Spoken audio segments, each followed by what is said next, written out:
You see all the van life photos, you watch all the van tours, but do you wonder what this nomadic lifestyle is all about? Are you curious about life on the road? Social media calls it #vanlife. We call it home. I'll ask 10 questions to get you the stories that you want to hear from the people who live, work, and travel and adventure in this nomadic lifestyle. Welcome to Life on the Road.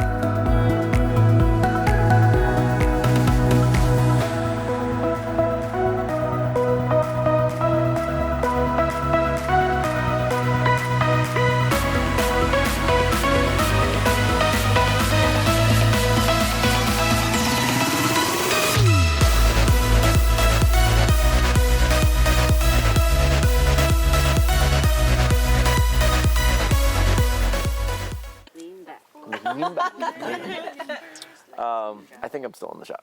I'm pretty sure. Welcome to another episode of Life on the Road, where I ask 10 questions to get you the stories that you want to hear from their life on the road. Woo! Take two. Take two. We had some technical difficulties yesterday, and we are reshooting this for the second time. We are 3-4 days post Descend on Pinnacles. Shout out to Ryan and the whole Descend on Ben crew for putting on an absolutely incredible event here in, I guess we're Central California, just outside Mid-Cal, just outside Pinnacles National Park. The venue and the event, Lord of the Rings. the venue and the event was absolutely incredible. Next year it's going to be even better. So yeah, thank you to Ryan and the whole crew at Descend on Ben. So yeah, we've been chilling for 3-4 days now, and we're going to do a little group session tonight. Yeah. Sounds good. Let's A little do it. group sex on the side, on the stage. On the stage. Exactly. So nice, we did it twice. Yeah, exactly. So, as we always start the show, let's talk about, we're not going to go through, let's just say who you are and how long you've been on the road. All right. My name is Hunter, and this is my wife Hannah. We've been on the road for 1.5 years. I know, it's fresh. It's a week old. It's weird for me to say that, but yeah. Thank you so much. You're gonna watch us in like 10 years and be like, holy shit. Gold. Internet never forgets. There you go, sir. Right on. I'm John. In front of me is Carly. This is our school bus. Shout out Woodstock on Wheels. Shout out Woodstock on Wheels. Yeah. Chad will put it right here. Exactly. We'll go right here. 100%. Same jokes. 100%. And like time on the road, is that where we're at? Oh yeah, how long have you been on the road? Cool. Yeah, and I've been doing this for 3 years. Nice. Hi, my name's Molly. I have been on the road for 1.5 years. Yes. Lovely. I'm Carly. I've been on the road for 2 years. Yeah. 1.5 years. What's your name? He introduced me. You can say your name again. But let's Say it This is again. Hannah. 1.5 years. And my name is 1.5 years. Okay. I'm Annie. This is Brigham. And we've been on the road for 6 months. Yeah. Olivia, Liv, and I've been traveling for about 9 years, and then had this van for about 6. Yeah. You're That's the amazing. best. I'm Marissa. I've been on the road for 3 years. I'm Ben, and I've been on for 9 months most recently, but like 6 years, give or take. Nice. off and on. Nice, Sweet. Ben. I love it. Well, here. Oh, Somebody wait. else. I don't need that. Somebody take that. Someone hold the talking stick. Someone hold the talking stick. Amazing. We'll just roll right into it. Question 1. What was the beginning cause or moment or inspiration to live your life on the road? Hunter, start. Want me to start? Yes. You're holding the Go. stick. Absolutely. I mean, COVID was a big catalyst. I was working a non-remote job, and then my job became remote, and it was kind of like, well, if you can work from anywhere, why not work from anywhere? So we bought an old van, and we hit the road. Yeah. I mean, the story's a little bit more elaborate than that. But You're I right. love it. Yeah, but we got lots to share. Yeah, Lots of stories to Notes share. edition. Exactly. Exactly. Okay. in our other episode. Yeah, that's right. That's exactly right. The full episode will Here's be the coming soon. Yes, exactly. I moved from Massachusetts to San Diego, and there's a ton of vans in San Diego. I liked the idea of an alternative way of living, adventure, seeing more of the U.S., and I also liked the idea of not paying rent. Yeah. Huge incentive for sure. Exactly, right? I moved to Hawaii when I was 17, and then I met some really lovely people, and one of them happened to be from my hometown, and they invited me to share their space with them in a van, which was really amazing, and I fell in love with it, and then never looked And back. what kind of van? We heard like tidbits. Okay. We heard tidbits of this. people. We heard tidbits of the story last night. Okay. So So it was an old VW bus with 5 people. amazing. And yeah, we did hammocks and chairs and, lots of How long coexisting. did this last? About 6 months, yeah, with all 5 of us. Okay. And then longer, give or take, after a few dissipated. Gotcha. So, yeah. That's fair. Disappeared. We killed them. 6 months. One Volkswagen Yeah. bus in Hawaii. Somebody's really hungry. dying. No, but Podcast. did their own thing and, switched islands and all that. Bottom bunk. I really wanted the bottom bunk. It's a true crime podcast. The last we ever Thank heard you. of him. Let's hope not. Life. They ate him. Okay.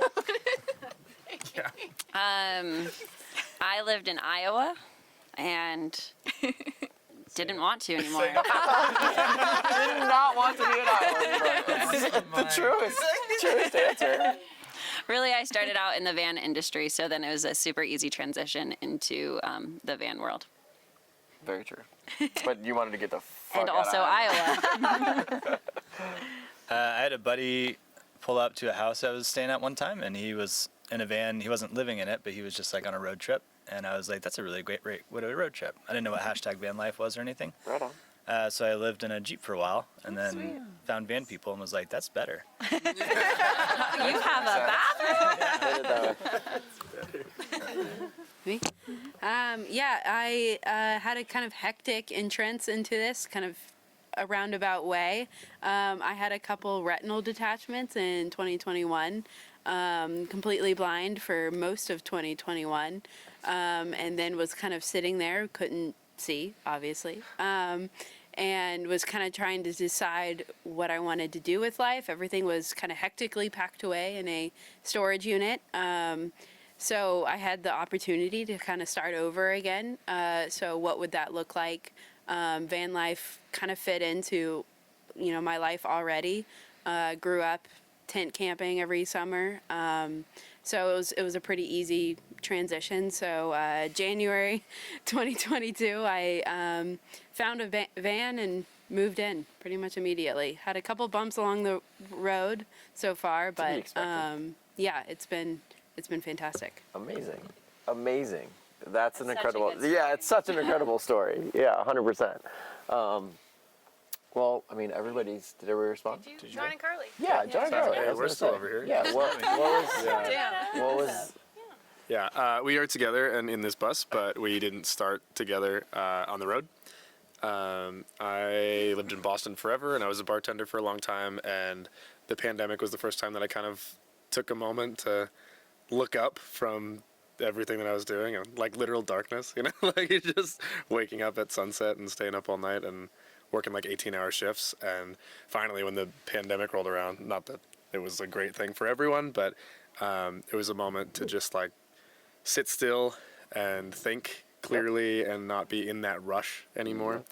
And yeah, kind of knew that I wanted to travel at some point and started just working towards it with all that downtime, all that reflective time. But that was something in your mind as you rolled into the pandemic, and you were like, I want to get on the road. I want to. Yeah, I get mean, I away knew from Boston. an early age that Okay. I wanted to get off the East Coast Yeah, yeah. and start rolling. Okay. And that OG vision, I don't think anyone really knows the story, was going to be me, motorcycle, sidecar, Harry, the dog. Amazing. And goggles and all. That's what it was originally intended to be. Be epic. Not exactly how it shook out, but still made it here. Bigger. Yeah, Just a little larger. yeah. This is slightly larger than one motorcycle and a sidecar, Yeah. and 3 dogs now. Yeah. Oh, yeah. Imagine how many sidecars it would take. Yeah. Me, girlfriend, dog 1, dog 2, dog 3. Maybe like a We can make it sidecar, like a happen. banana Be boat. pretty cool. Yeah, and a pull-out stage. Yes. Banana boat sidecar. And then during the pandemic, I started doing seasonal work. So it was a way to travel nomadically without needing a rig, and they provided free housing, so it was an easy transition. Amazing. And one day I went up to this hot spring, and I find this guy. And I honestly just hopped right in, and I was like, I'm coming with you. And here we are. That's an amazing story. Like, Yeah. I love that story of how y'all met, and then the transition into the rigs, which is pretty amazing. So, She walked up and was like, your van's cool. I thought about doing this. And I was like, okay. let's go. starts moving baskets. I'm coming with, just so you know. The initial way of like placing stuff in the Exactly. Yeah. Hi. Leave this Yeah. over here, I guess. Exactly. Don't mind me. Yeah. Does this fit right here? She thought it was cute. So cute.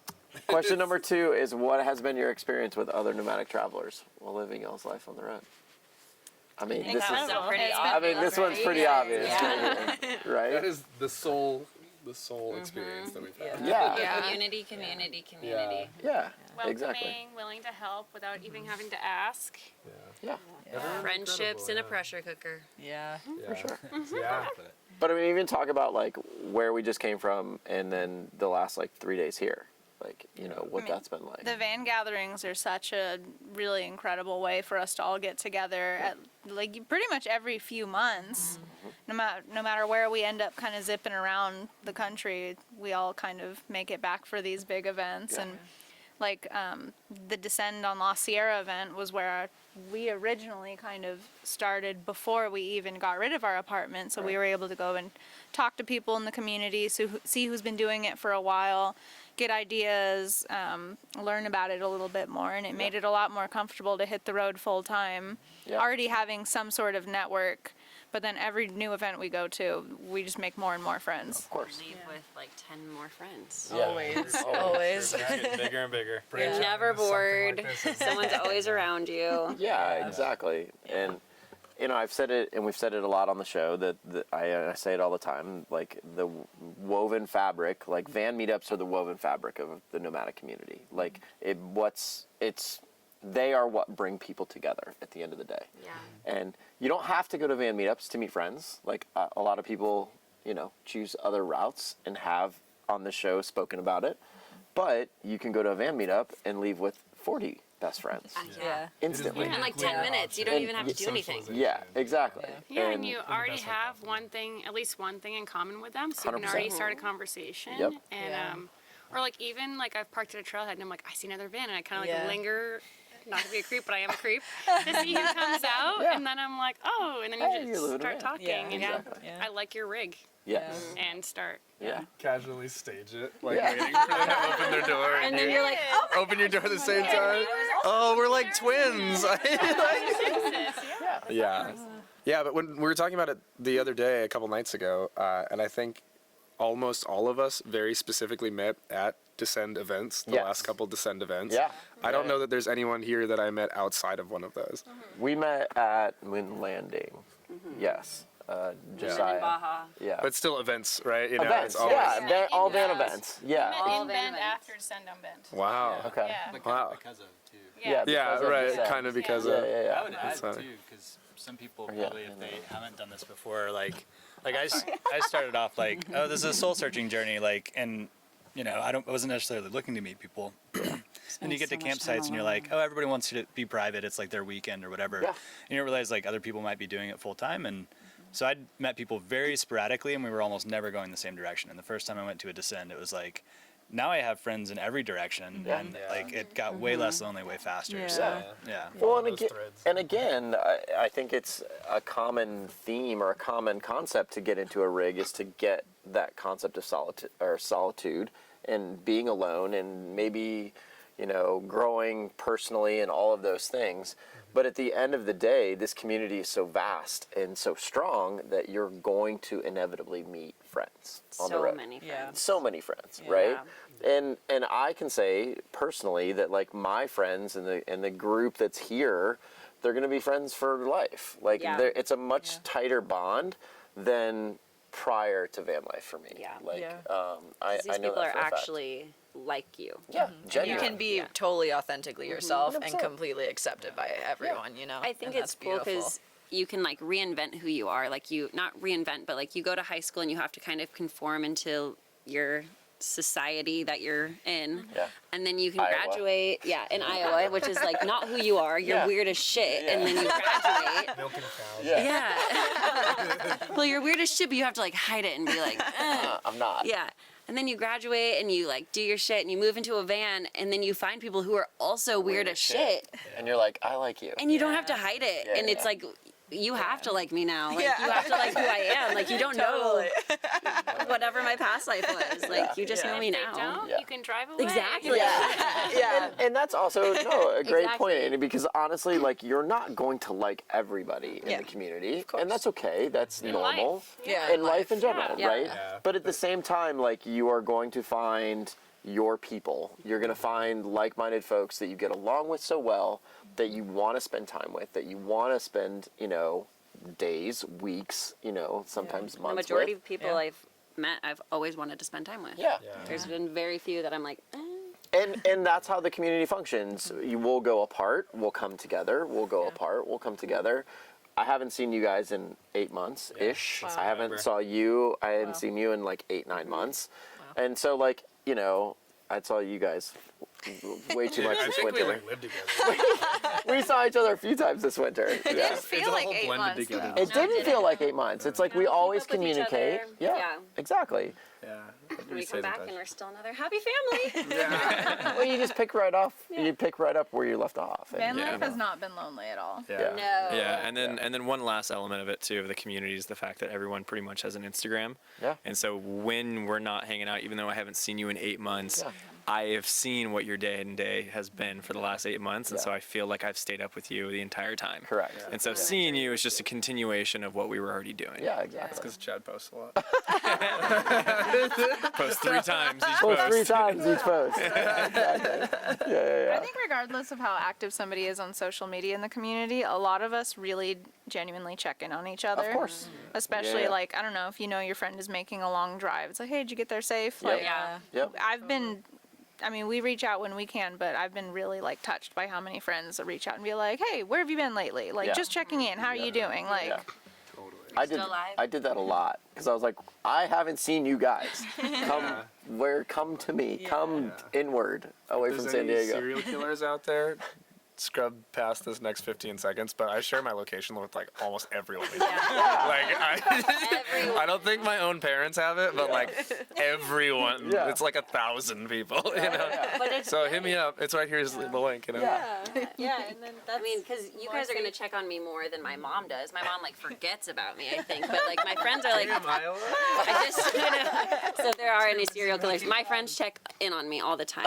It's not my mom, but Yeah, no, I think honestly, and I don't know, I don't want to say like non-van lifers don't genuinely build these friendships, but the van life community, you build this friendship, and this friendship happens, you said, in a pressure cooker. So It's fast. very fast. It's very spending holidays together. yeah, it's very quick, and you build that relationship really, really, really on like hyperspeed. Like We're and like neighbors, but in each other's living rooms. Yeah. Like, 24/7, you wake up and you're Yeah. together all the time. You're working Yeah. together, you're peeing outside together, you're shaving your legs outside, you're Yeah. showering outside together. yeah, like, It's like a hobby on steroids. Everything. yeah. yeah, It's like more intimate than roommates because most of us are publicly shitting also. So it's like yes, exactly. you get close fast. Yeah. Yeah, we all go at 1 o'clock. We Yeah. pass the one shovel down the line. Like, But again, like these are all things that you learn about somebody hanging out with them for a week's time in a campsite, you know? And Yeah. again, this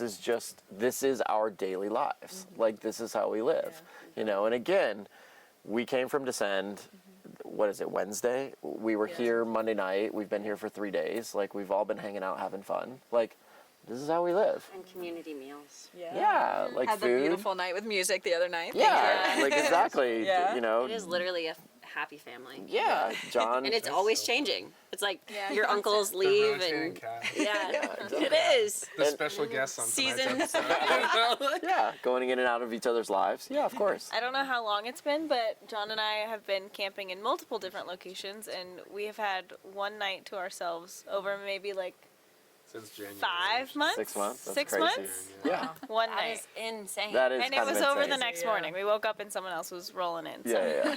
that was intense. Yeah. I mean, But awesome. well, when you have a bus like Woodstock on wheels, like you're expected to have, masses come to you. It's weighty. Yeah, It's like exactly. the black hole in the middle of the fucking van life community. It's not. We're It's just not. always sinking. Yeah. always Oh no, thinking like in a more ways good than way, one. I guess. We're not gonna destroy you, but we are gonna get you. We're gonna suck you in. Get you.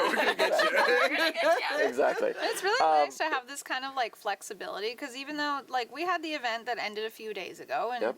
if any of us felt like it, we could just move on. Yeah. But we have that ability to wake up in the morning and being like, we staying another day? Like, You guys Yeah. are actually no, it's nice here. Let's just, you guys are boxed in. Yeah. I can't really leave right now, so I have no choice. I are But good. yeah, you guys are out. So I didn't get anxious until right now. So many rigs. 4 rigs deep. Yeah, it is what it But is. you're right. Not working. Yeah. You're But never, you're right. you're never stuck You're anywhere. right. Nobody ever judges you if Yep. you like have to dip early. Yep. Yeah. They're like, No. okay. Well, and it's been mentioned a lot on the show. We talk about it. Like, if you were to go to a van meetup and you're an extreme introvert and you want to hang out in your rig the entire time, no one is going to say anything. No. Like, when and if you want to come out and be your extroverted self, they're going to welcome you with open Like, arms. oh my God, you're alive. Exactly. Hey. Come out and have fun, Yeah. right? Yeah. But like, no one's gonna like make you feel awkward. No one's gonna make you feel unaccepted at an event if that's what you. Just do if your that's how you- best. exactly. Yeah, that was a big learning for me to send on Ben. Like the first time I went was like, I can close the door. Yeah. I don't have to be out the entire Yeah. time because I didn't know anyone, and that's a lot of people, Yeah. and it's Yeah. really Yeah. overwhelming. Yeah. Like I Descends a wanted to lot. make the friends, but like, it's a lot. I'm Yeah. like, yeah. For sure. Yeah. Question 3 is. Before we get into question 3, do we Yeah, want of to check to see if it's still recording? We want to see if you're still there. Good. Yes? Recording.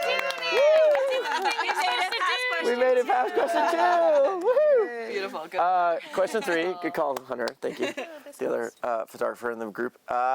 Sorry, Carly. Yes. Sorry, Carly. Yes. But you just like all your whole thing. I got you. You don't have to lean back, lean back. No, I got you. We're gonna Fat Joe it. Get comfy. Question 3. What has been your biggest failure? What has been your biggest triumph while living your life on the road? Oh, my biggest failure Yeah. Well, was how much time do we have? wow. My biggest failure was last night. What? When we were setting up for this. Oh, because of the D rings? Oh yeah, that was my absolute biggest failure. It was not. Because now everyone is like, damn, that dude can't weld. That was pretty funny. It did scare the shit out of me. Yeah. like, when everybody sat on it. Yeah. Trusted you. Note to self: use the right loops when you're carrying 800 pounds. Yeah, exactly. Or when you're putting 10 people on a stage. Yeah, that was my joking biggest failure. No. It's also your biggest triumph. It's also my biggest triumph because it didn't break. So, The stage is good. All back on you. yeah, Yeah. yeah, Stage, confidence. That's not a deck. Yeah, the stage Stage that's is not a good. thing. That was my answer. Okay. I love it. Did you explain your thing that you used aluminum clips? No. No, it was. No, that No was one more of knows. like if you had to be here kind of thing. So thanks for checking in. I feel like my biggest triumphs have been just really getting out of my comfort zone in ways that I didn't think was possible. And I feel like the comfort zone keeps pushing further and further and further. Yeah. And I don't know, it just kind of puts me in a mindset of like, if I can do this, like what can't I do? Correct. Yeah. So I've gone down career paths that I never thought I would ever be able to do. I've gone physically to places I never thought I would make it to. And then we've learned to work pretty good together as a team in a business sense, which is very different from our usual relationship mode. So Yeah, for sure. it's been a lot. Van life definitely has its ups and downs, but in my opinion, all the ups really outweigh the downs. Yeah. It's a lot of everything, but it's very worth it. Downs turn into ups eventually. Yeah. Eventually. Yeah, that's over time. true. You learn shit so fast. So true. Molly had something real quick. Oh, go ahead, Molly. Sorry. No, you're good. Yeah, I was kind of going to bounce off of that. I don't think I've really thought of anything as a failure. I've definitely like screwed up, but We all have. I don't think of that much as a failure, more as like, okay, well, like, let's just like roll through this quite literally sometimes and just keep going. And I learned something new. I think having a learning mentality when approaching something that's so difficult is one of the best ways to make the most of it, and to also not beat yourself up. Yeah. I think that's great. Yeah, and just to kind of accept, like, okay, like, I'm still learning this, and it's okay. Yeah. I think also the biggest triumph is just, like, the amount of pride that, look, I did it. I, made this dream when I was a kid. I traveled every summer, and I saw all these 20-something years old living in various rigs. I was, like, 8 at the time, let's say, and wow, like, they're so cool. One day I would love to be able to do that. And then thinking and reflecting back on that, I did it. Yeah. And thinking about how often we don't keep promises to ourselves.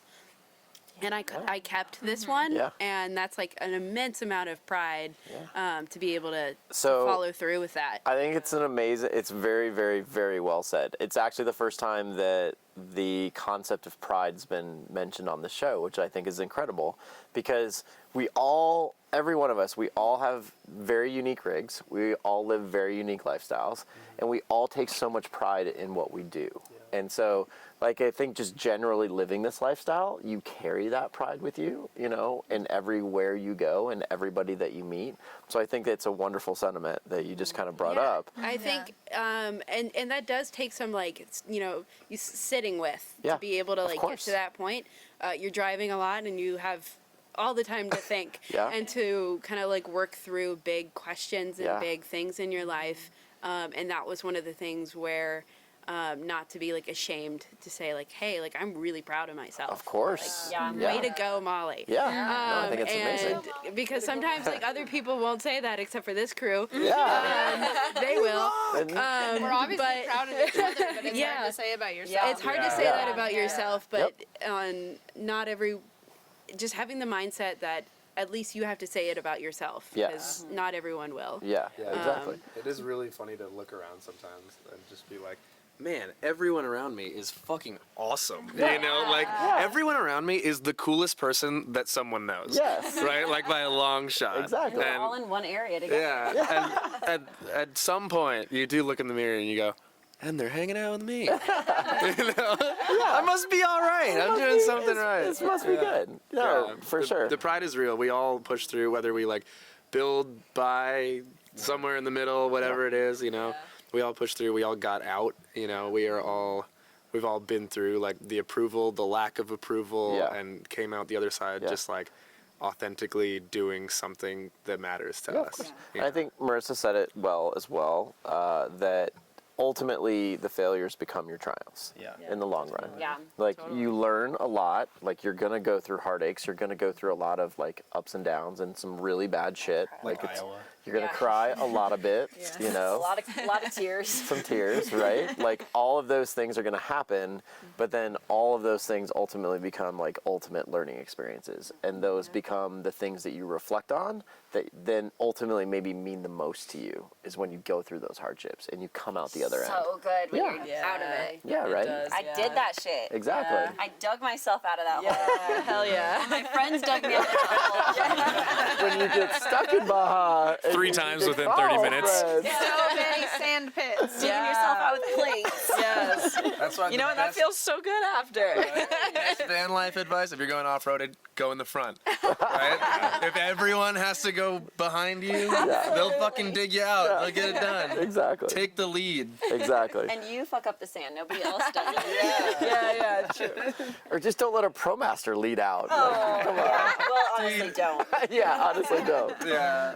We gotta roll it back, though, because when the bus got stuck recently, I know. a fucking Promaster pulled us out. Shout out. Which is so embarrassing. I mean, and let's give a shout out to who pulled you out. Yeah, Jess and Sean, Jess Crux and and Sean. Beta. Yeah, Crux and Beta. They would, like, throw themselves on the train tracks for anyone. For anyone. They like, dug two our- of the most genuine yeah. human beings in van life, Period. Full stop. Yeah, We they're- love them. For 3 days. I know. Wow. I watched them. Days of digging. I watched that story. Yeah. Like, it's insane. That wasn't like, oh, let's have some breakfast and dig for a little bit and No. then like It's take like some time off. all day, every day. All day, Yeah. like 72 hours of digging. No Their sleep. their episode is coming soon. Yes, Yeah. we had a That's little. why they have abs. It's a secret. We had a little snafu in Moab, and we couldn't get them filmed, but we're gonna get them filmed. They know it's coming.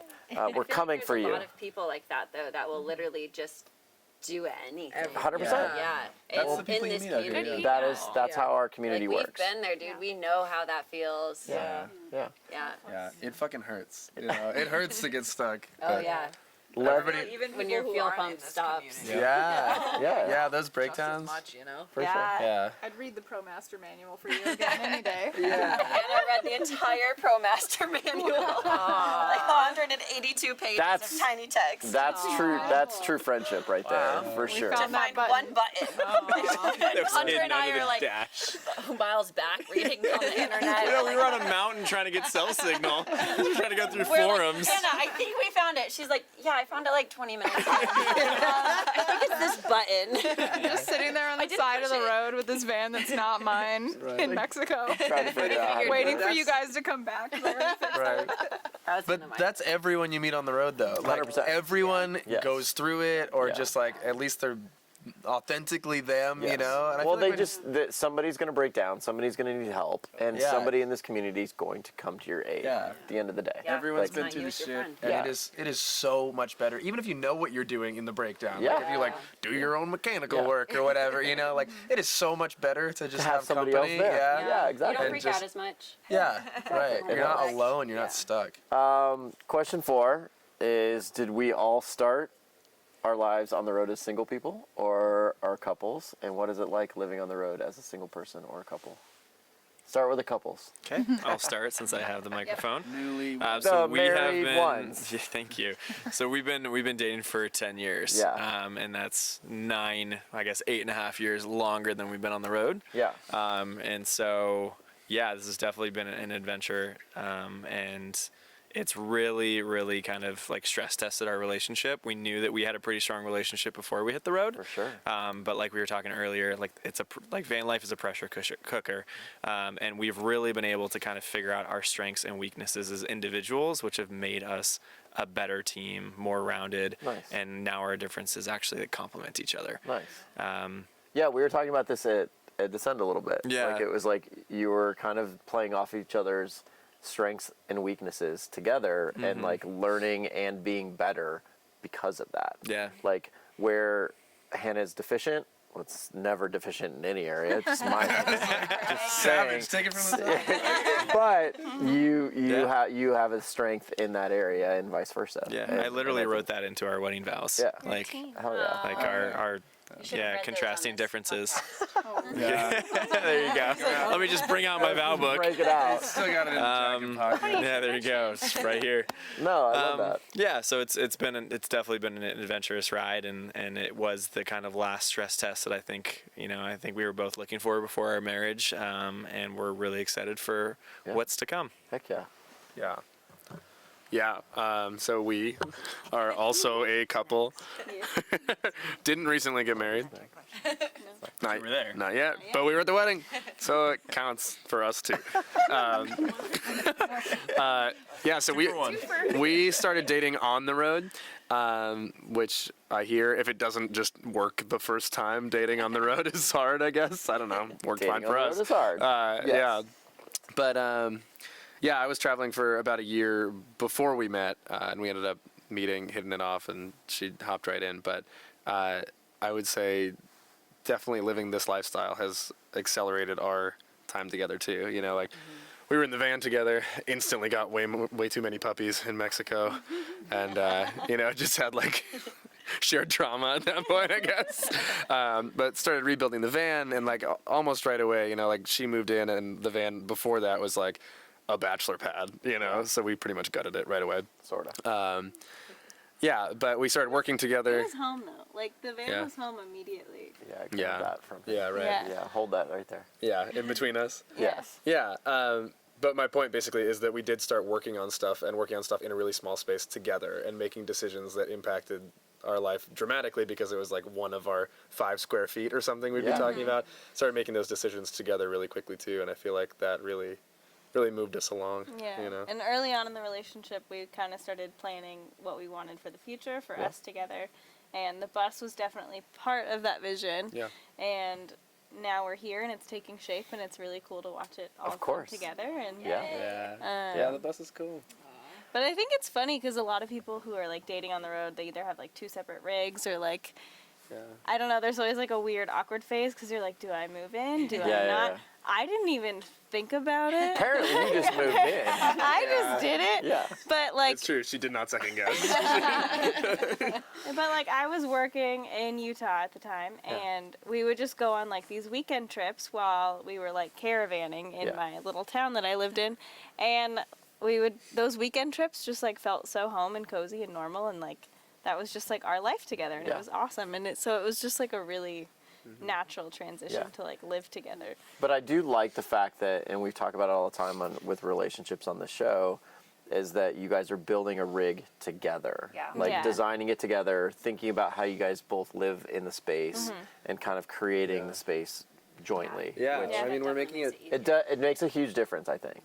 We're making it to be exactly what we each want in a rig and simultaneously what we like need for each other too. You know, like I prioritize the things that you need and you prioritize the things that I need more than I even think about myself, you know. So we're almost just like building a rig for each other. For sure. And it's definitely going to meet in the middle, which is really fantastic. I think that's 100% necessary. I mean, we talk about it a lot on the show where, you know, somebody mentioned before, like if you had met prior to going on the road and you could design a rig together, that might be the ideal situation for one rig. But if you're meeting somebody already on the road and they have a rig, keeping 2 rigs is an ideal setup, but potentially. It definitely depends. I mean, I'm the 2 rig camp. We're like inseparable. We're like Velcro. Yes. Like we can't. We drive 2 rigs right now, and it sucks. Yeah. We're like. We're super cute though. But not everyone's like that. So some people do need their space. I don't know if we are the exception, or I mean, if you're out there watching this and trying to make that decision or something, you know, like 2 rigs works for some people, but for a lot of people too, it's just like, don't shy away from the opportunity to jump into a small space together. Because bare minimum, you're gonna figure out if you really like each other or not. You know? And you can always get a second rig later. Yeah, and the pressure cooker breaks some relationships for sure. But at the same time, sometimes the most beautiful little croissants come out of that pressure cooker. Are you making a pressure cooker? I don't know. I'm not a chef. Oh. Somebody take this microphone from us, please. I'm done for the night. I love it. Little croissant. What the hell is a pressure cooker? Like, what do you put in a pressure cooker? Rice. Rice. Meat. Right. There was definitely You can't make a cinnamon bun? Like, There's definitely like a learning curve when jumping into the van together because I mean besides this pressure cooker analogy like I think it's a little bit more than just the small physical space that's a challenge. Like when we hit the road, like Hunter's job went remote and that was wonderful and that opened up a lot of opportunities for us, but like my job couldn't do that. So I had to leave my job behind, make that decision. And to me that was a little bit of an independence loss that I had to decide was a huge sacrifice on your behalf. Worth the sacrifice for other things, but it was definitely a decision and not one that was completely easy. Like of course. I don't have my own car to go drive to work and be doing my own thing for 8 hours a day now. We work together on other projects, so then I'm sharing creative space. So it's a lot more than just, I think, physical space. That's an adjustment. But once you figure out how it works best for you, it's very doable, and I still think it's very worthwhile. But it was definitely an adjustment in a lot of ways. Learning curve for sure. Let's talk to The rest of us are single. the singles folks. Exactly. Next question. And we love it. We're just gonna roll right through the concept of like, dating on the road just Single sucks. life is fantastic. It's fun. Yeah. It's great. Living in a van by yourself is fantastic. I don't share any of my closet space with anybody else but me. You're not doing anyone's laundry. I'm not doing anyone's laundry. I don't have to cook anyone dinner. Like, Not I feel that like you would. grow in so many ways. sure. I'm sure you guys like as well, but like for me, like I grow in so many ways, having so much solitude and alone time Yes. that I think that's beautiful. Independence. You for really me. have to find yourself, especially when your Starlink's not working and you're all alone without internet, sitting in the woods and just like reflecting. You and your Yeah. thoughts. Yeah. Yeah. Did you try like turning it off and on? Did you like unplug it?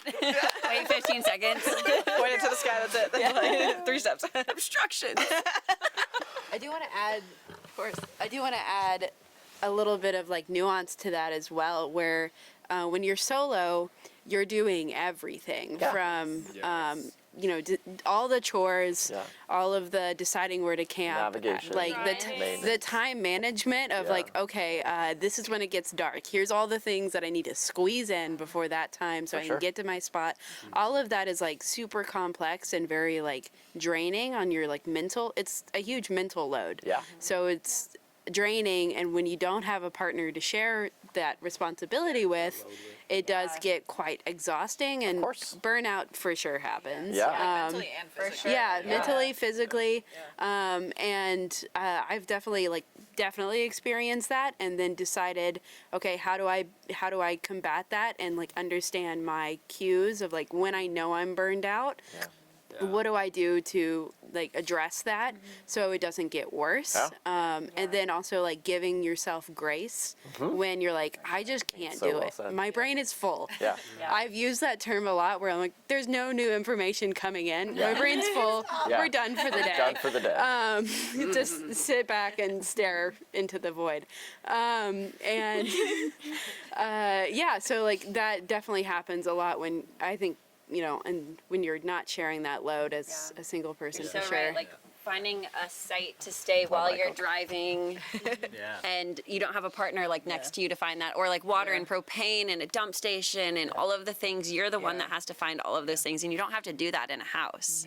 It's like constant analysis paralysis. Even the little thing of like you're driving and someone's trying to find a spot, Yes. or you know, You're doing like, you have to both. pull Doing both over. at the You gotta like, Making yeah. sure that you get oil Definitely. changes on time, like just dumb shit that comes up that you're like, damn it. Yeah. Yeah, like Totally. couple or not, like you're manning like a ship, Yeah. basically. Yeah. You know, Yeah. like Yourself. you're traversing, you're navigating, you're like resource collecting, like you're doing a lot of shit. Well, and not honestly, sharing that. like what we're discussing right now is like the real stresses of our daily lives. day Like and living this lifestyle is not easy. This is something that I've stressed on this show from day one. And this is maybe the biggest thing that I want for people that are watching that are curious about van life. I want this to come across, is this life is not easy. This is hard. Don't It's expect butterflies and rainbows. But yeah, Sierra, Lots of butterfly and shout out rainbows, but Sierra. Not every day. Not every day is butterflies and rainbows, right? Like Most it is definitely very taxing on you mentally. It can be taxing on you physically with long drives. You know, there's a lot of stuff that we do day to day that no one will ever imagine or think about until you actually get out here and do this on the road. Yeah. And it's Good hard. point, Yeah. Molly. The other thing I wanted to add is also that like being a solo female piece Yeah. and like the safety thing, or like Yeah. I don't know, like being a van, you sometimes are the shiny object, especially if you have this bus. Like Yeah. people want to come check it out. Yep. You have to be prepared for those interactions sometimes. Yep. And sometimes I don't want them. Yeah. You know? And like 100%. someone's like chased me down the street to knock on my van, and I just pretended like I was in there, you know, alone. Also, like they shouldn't have done that. They should have learned a lesson. Correct. But like, you know, I exit through the front seat, or like, you know, don't want to share Extra same things you have day, to or like do. there's the Yeah, other sure. elements of like, yeah, you could have a routine in the house and Yeah. people know where you live and they can follow you and figure out your routine, but like, Yeah. which Yeah. is also Yeah. unsafe, you know, Yep. whatever. But there's also those added elements when you're out there as a female. Solo female, Yeah, for sure. yeah. Yeah, and there's been a number of solo female travelers on the show, and they've all spoken. Yeah, exactly. And probably the biggest thing that has come across, I think, in most of them, and I'm going to try and summarize a lot of theirs, but it ultimately comes down to your intuition. Like Yep. what feels Trust good. your gut. Trust All your the gut. time. All Like the the time. second you get an icky feeling, Yep. just leave. Just leave. Just leave. Or Drive like away. they say, like the back end so that you can exit easier. Of course. All Keep those your things. keys Never on rotate your hand, front like, Keys on you know, hand, Yeah. like have put some men's sort of boots self-defense. in the front. Like there's yeah. all sorts of things you can do, Yeah. and like obviously carry your mace and your alarms and all those things too. Of course, but at the end of the day, it's trust your gut. Yeah, You don't feel totally. good, leave. You live in a vehicle that rolls. Yeah. Get the hell out. Yeah. Like go somewhere else. Yeah. You know, and it doesn't matter if it's like, you know, We're having things fall on us. It doesn't matter if it's another hour drive. Like your safety means the most. Yeah. And Yep. so like go. Just trust your gut. So Yeah. Definitely. question number 5. Halfway. Halfway. Ooh, we still have Yeah, to talk check. about. Should we check? Oh, What yeah, did- we should We check. still have to talk about what rigs we're in too. We'll get there. That's question 7. We'll get there. Oh, I thought that was number 1 last time. Still recording. I'm excited. I'm getting too excited. Doing so good I know. tonight. Question number 5. Where's the best place, craziest place everyone's had sex during their life on the road? Take it away. Excited about the stage. Not on the stage. Yeah. Huh? And not. Last night. What about last night? No, it did not get dark enough. Dude, Hunter was out here filming stuff until 3 o'clock in the morning. 3 o'clock in the morning. Who does that? I They were couldn't fuck supposed to right have here. sex on the This guy stage had his last car night. running until 3:30. I know. That was my bad. He was trying the sounds, and Hunter was recording. I do have a fantastic answer to this question, Okay. though. Because we didn't have a fantastic answer to this question last We night. said Walmart front row, which I love. No, but that is old news. That is Okay. yesterday's That was yesterday's take. news. Things have changed. Loved it. Okay, Okay. so Enlighten us. I think the best answer to this question that I could possibly think of is like, sure, there's like North Rim to the Grand Canyon, whatever, like Yes. beautiful, iconic spots, whatever, classic Americana bullshit. But today we had both of these doors wide open. Yes. All you motherfuckers were sitting out here playing this game. And we were subtle. So I would say Air frying. the bus rocks a little bit, but we got a little air leak, so we're sitting on these tires. But yeah, no, we kept it subtle. I would say right here, Well done. while you guys were also all here. I love it. That was the best place. That was a good one. Thank you. We were Nice And you job. still participated in the game. He's yelling out answers from bed. Run out and yell the answer. King Kong. Travolta. King Kong. And then run. King Kong! He ran for the door. That's right. Pants down. Love it. It was before that. Yeah. Someone else. There's Hunter. better answers than that. That was a good was one. just fun. That's a really good one. I mean, apparently mine's Americana bullshit. So, I mean, there's some beautiful spots out there. Yeah, of course. Some cliffs in Utah. And the bus has found many of them. Yes, Yeah. I'll say Sorry. Big Bend National Park has some of the best van camping, dispersed camping Okay. sites. They're scattered throughout the entire park, and you won't see a soul Yeah, when yeah. you're out there. So, Big Nice. Bend National Ooh, Park. Okay. question. How Love that. many national parks have you guys had sex in? Ooh. That's a great question. Thank you, Annie. And is that legal? We did 22 national parks last year. Yeah. Did you have sex in But I don't know You have how sex in all of many. Hannah's No, like, because No. definitely not all of them. We were 'cause- planning our wedding. 3. Yeah, planning our wedding and running a photography business, trying to make sure that we get No time. all of the photos that we need to get Yeah. in those places. Sleeping in separate.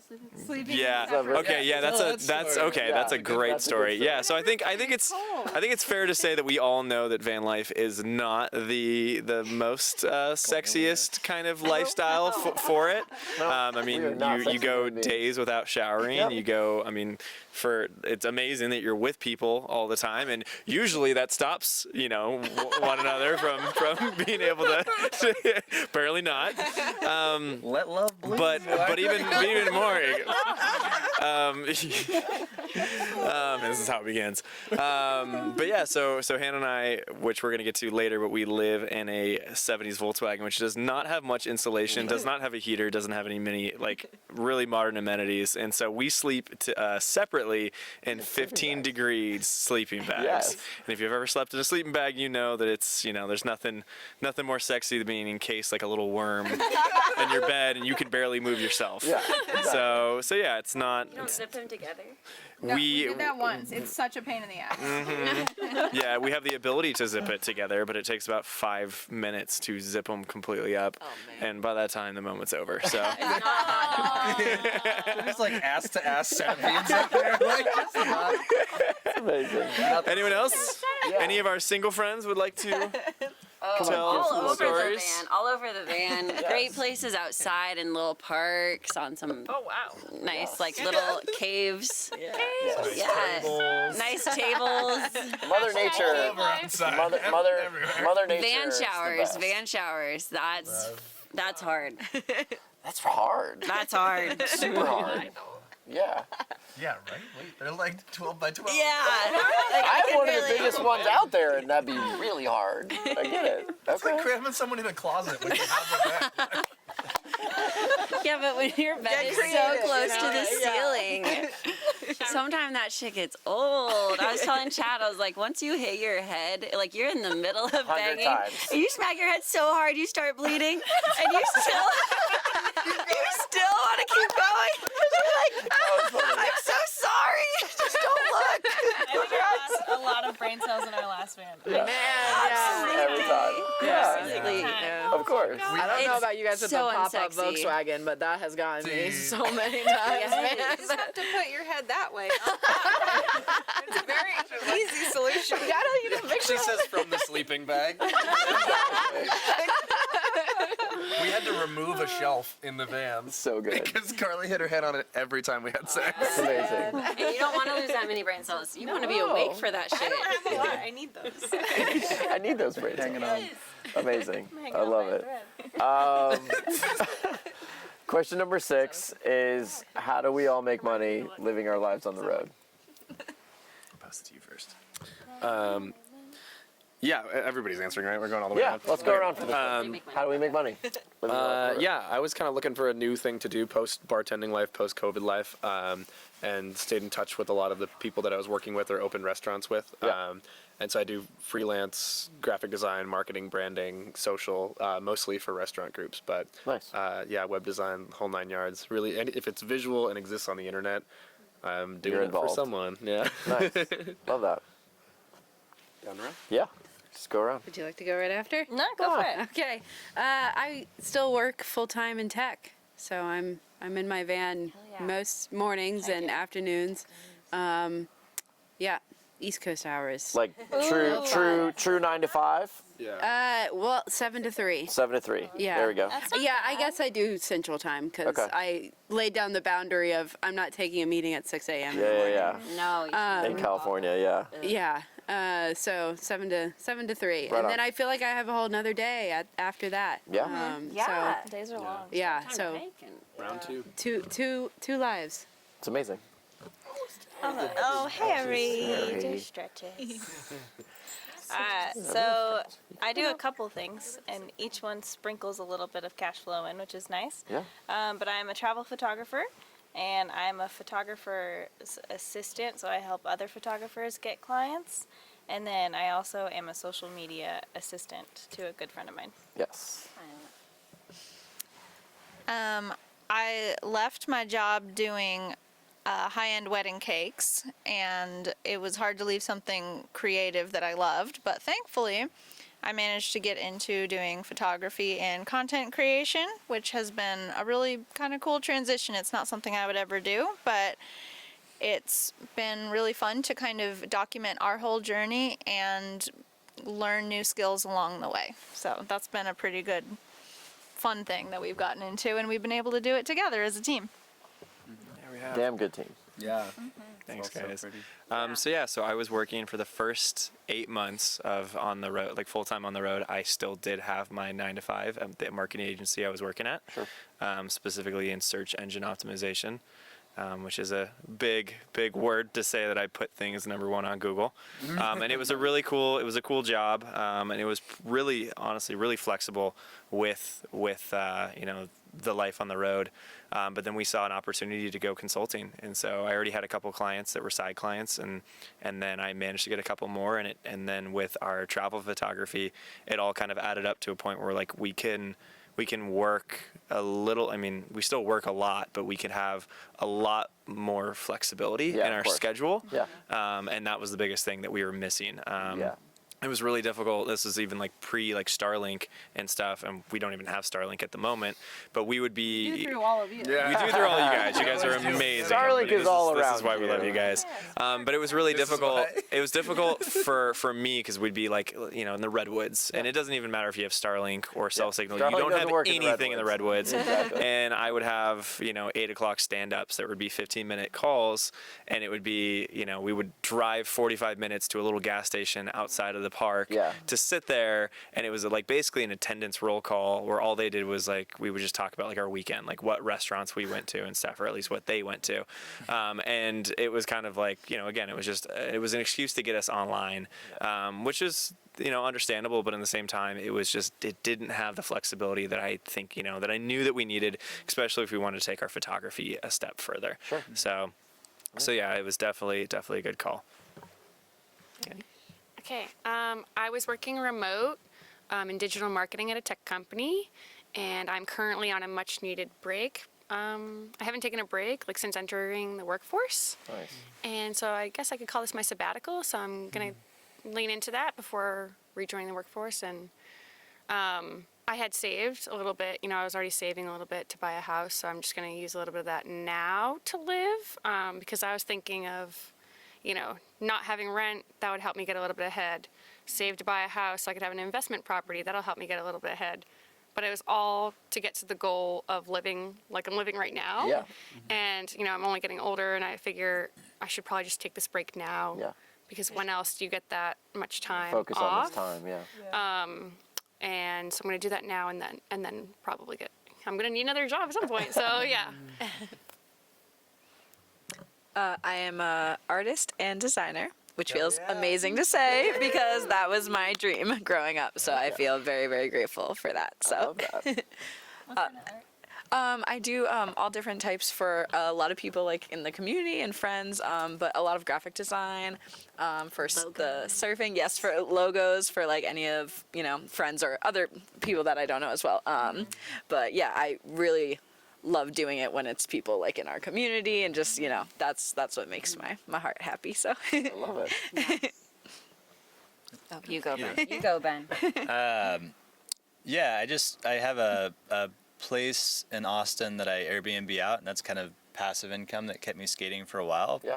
Part of why I always went like on and off is because sometimes I needed money and I'd have to go like either save a lot or like do something else. For sure. Now I do videography work, sort of super part-time, and hopefully that picks up. So I guess I'm a videographer. There you go. Definitely. I actually had a full-time job up until December. I've been working in the corporate world up until last July, and then I went to like a smaller van business after that. Then December I quit my job and had kind of a midlife crisis and booked a one-way ticket to Thailand and hope for the best. But now I'm back. I do freelance marketing for 4 different van companies right now, which is super bomb because I get to hang out with the people in the industry and the people outside of the industry, and it's fan-fucking-tastic. It's pretty amazing, right? She does amazing work. Yes, exactly. The puns bubbled up over here. And it, honestly, like in doing, I don't know, I've done 28-ish episodes now, give or take, and it's been so fun to see the different professions and the different ways people make money to support themselves on the road. I love the fact that you honestly can do anything on the road. Like, obviously, with the advent of Starlink, it's a game changer, and it's opened so many doors for so many opportunities for people to get on the road. But, like, we've seen full-time mechanics, like, be on the road.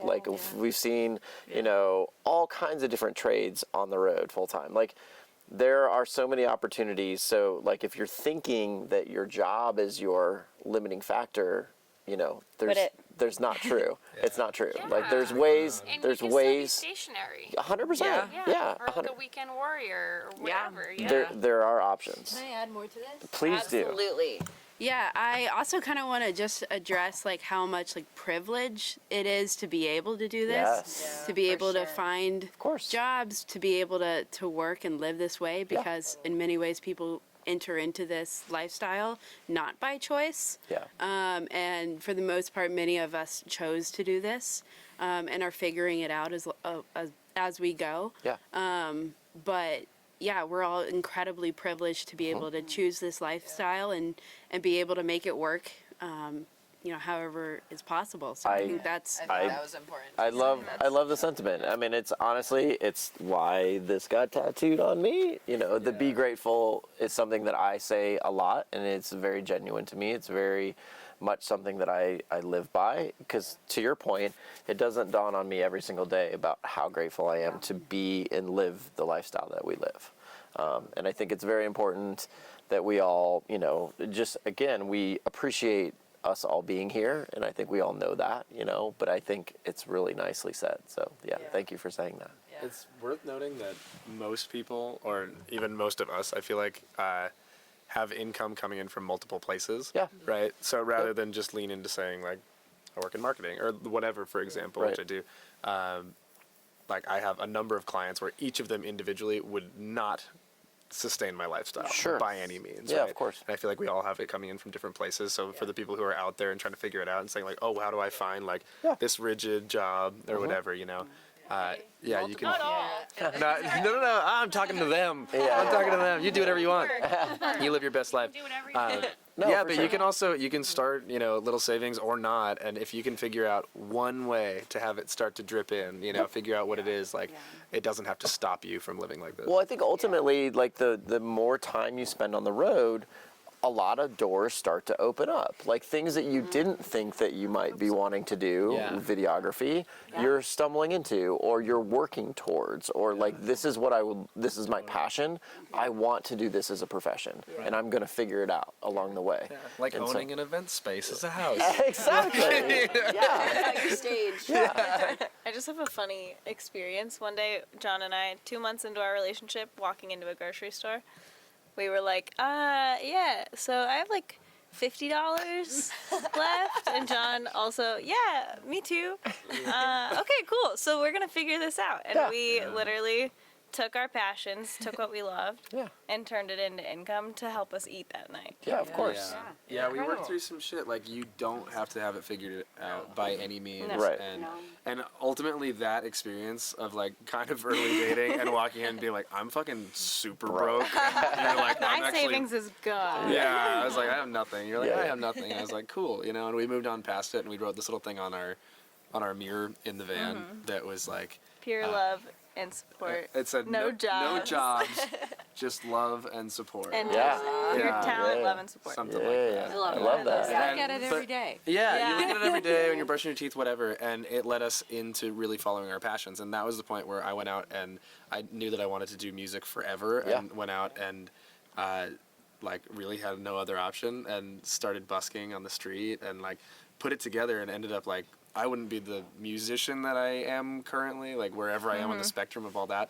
I wouldn't be where I am at this point had I not basically bottomed out and then leaned all the way into the thing that I told myself I was going to do. Yeah, of course. And the same happened with Carly's my photography Yeah. career. We 'Cause both, like, I didn't, like, tell myself I was a photographer until I was like, I need to be a photographer and follow my dreams, because that's the only way to live. Yeah, 100%. I need to be. I need to be. Yeah, it's not my choice anymore. There's no more skirting around, like, who I am called to be. Yeah, exactly. It's time to just do it. Yeah, no, I absolutely love it. Thank you guys all for sharing those things. I really appreciate it. Question 7, let's talk about everybody's rigs.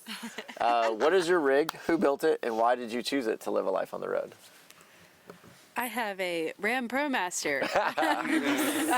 Two-wheel drive. Two-wheel drive, notorious for getting stuck in sand. Yes. She's a beauty. Yes. She's a 2017. I did not build her out. I bought it from a gentleman in Georgia. Okay. I was kind of in the point where I needed to get something, and I knew where my passions were with life on the road. It wasn't to build. I knew my dream was to be on the road and move and experience the world. It wasn't to build. So I just found the one that worked in the budget, and it wasn't perfect. Another thing to say is that it doesn't need to be perfect. It just needs to be, you know, Whatever gets you. Whatever gets you out on the road. Gets you on the road. Yeah. So. Exactly. She works perfect for me and my 2 cats. I love it. That's amazing. We have a custom built 20. No, what is it? Don't do the character. Just do the. Well, ladies and gentlemen, come on. Yeah, no, we have a 2002 Bluebird school bus that we cut in half long ways, and did a 16-inch roof raise so we could stand up comfortably. And we're all sitting on it right now on its slide-out performance stage / YouTube interview pedestal. Yes. Love it. And what did you say yesterday? Love making platform. I love making platform. That hasn't taken place, that will take place at some point. Yeah, leave us alone. No. No, we love that we're always with all of you people all the time. But before that, we were in a 96 GMC Savannah, also cut that in half, and also did a rephrase on that.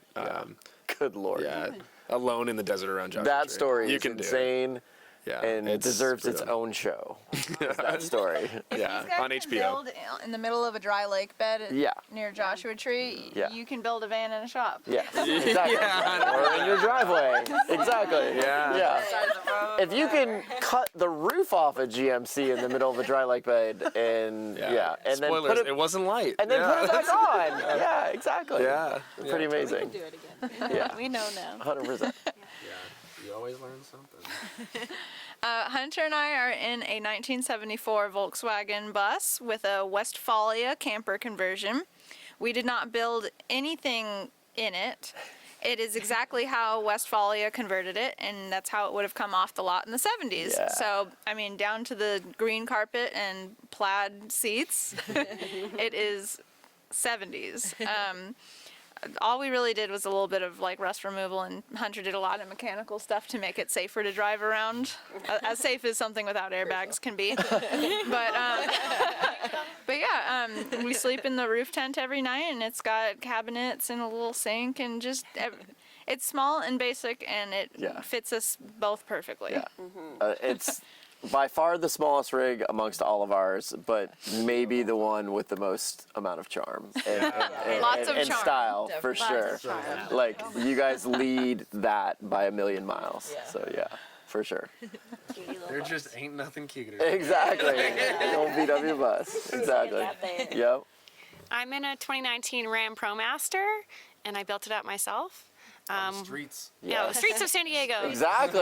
Yes. Yeah, like shout out to the build skills this winter That was really quick. because You got moving. you did a hell I of mean, a it took job. me almost 2 years to build it out. And before I started, I hadn't used a power tool before. And Yeah. my first time using a power tool was cutting the hole in the roof of the fan. Yeah. And it was exhilarating. And I was like, I gotta get off this roof safely. Oh my God, that was amazing. Yeah, and I chose the Ram Promaster so I could sleep widthwise and have more living space. Yep. Yeah. Sweet. Yeah. I have a 1990 Volkswagen Vanagon, but also with the Westie pop top, and it is. The only way to do it. Yeah, it is the perfect amount of space for me. Cold as hell, but cold as hell. But the perfect amount of space, and of course, same. It was already built out, but I of course personalized it like everyone does with their own. So. And you've been in that 7 years. This one, like 5 and a half. years. Yeah. Okay. And I had a 82 before that for a brief, I mean, really brief period of time. it's like 5 years in that, like, for sure. snap, snap. Exactly. Thank you. That's incredible. I have a 2005 Sprinter. Not just any Sprinter. You have a T1N. Let's. I have a kinda say it. T1N. Yes. Yeah. And It's An old one. it's an old dope ass Sprinter. Is what it A is. cutie one. It's a really different body style, like completely different body style. Like Yeah. triangle nose. Yeah, then exactly. it- The it nose needs is to- completely different. it's like just complicated enough to get really good. I get like 22 miles to the gallon, Yep. but then also kind of easy to fix, which is good because it's a 2005 plumbing van and it breaks all the fucking time. The irony. The amount of times I fix things on, I mean, it's every like 120 to 180 miles I have to like fix something on the road. So bring lots of like switches and relays and water pumps and all that. Kind of Yeah, Yeah. for sure. Totally. Plumbing van. Ironically, always has a broken water pump. I know I said water pump. I've never actually replaced the water pump. Like, everything else on the surface. But for example, Maybe tomorrow. oh God, knock on No, wood. hopefully Yeah. not. Yeah. Knock on some wood, somebody. I am in a 2023 Winnebago Solus Pocket. Very basic layout, but it is perfect. I've had 4 vans before this and was able to kind of narrow it down to what exactly I needed because I thought I needed a lot of things, and turns out I need nothing. And that's what I have, and it's perfect. It's Yeah. great. Your rig is awesome. Yeah, no, like I love the diversity of rigs on the stage as well. Old Sprinter, new Sprinter, VW bus, van again, giant castle of a bus, you know, Promasters, you know, galore. Yeah. You know, we're missing a Transit, and that's about it, you know, which No is one's missing a train. touche. Sorry, Ford. I love transit. Yeah. But yeah, no, like, Mechanics. we all have extremely unique vehicles that we all live in, and we all take so much pride in them, and they're all unique to us, you know, All individually. personalize them very well. Yeah, exactly. Yeah. And I think that's also something that this question was intended to be for the viewers that are thinking about van life, is that it doesn't matter. Like, just come out in anything. You can come Like, out in your car with a jug of, well, an empty jug. yeah. Because you're gonna pee in it, and a mattress. Like car, tent, it doesn't I mean, matter. Yeah. I love that you just lead me right into the next question. So, speaking of, question number 8 is, what is our best bathroom, number 1 or number 2 story from Life on the Road? Start? I thought she was going to start. Oh, wait, she you wants to have start. one. You have a good story. Okay. I told my story on my I know. Well, tell it again. Oh, okay. Your story, it's funny. I mean, I'll give a little synopsis of it. Basically, I had a black tank at the time. This was my very first van. I didn't really know what I was doing, and it was winter. And my dad came to Colorado to help me winterize it and drive back to Iowa because apparently I wasn't capable of that. Yes, I was, but it was just like a little family road trip. I went to go winterize my van, and for some reason, nothing was coming out of the black tank drain. And so my dad was like, well, it's probably clogged because I drop a lot of stuff into my toilet while I'm driving, like, you know, washcloths and rings and bracelets and important stuff. Because, whoops, that was my water bottle. Have you retrieved? Well, I never have retrieved anything. I was like, well, they're gone. that's done. So we went to go drain it, and my dad was like, it's clogged. And I was like, damn it. So he hooks up the freshwater flush that goes into the black tank, and we're sitting there, you know, waiting for it to come out, and I'm like, I think I hear water inside. And he was like, oh, fuck.